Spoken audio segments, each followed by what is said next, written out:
Learn English through a story. A blind man loved. A man married a beautiful girl.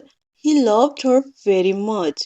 One day, she developed a skin disease. Slowly, she started to lose her beauty. It so happened that one day her husband left for a tour.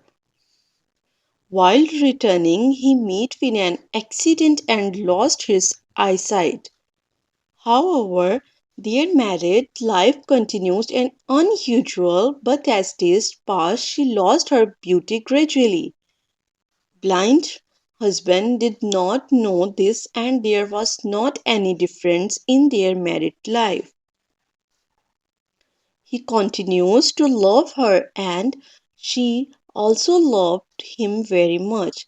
One day, she decided her that brought him a great sorrow.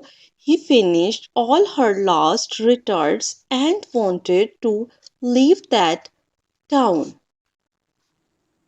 A man from behind called and said, "Now, how will you be able to walk all alone?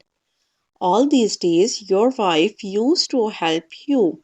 He replied, "I am not blind. I was acting because if she know it will see her skin condition due to disease. It would have pained her mother, then her disease. I could not love her beauty alone. But I feel in love with her caring and loving nature, so I pretend to be blind. I only wanted to keep her happy."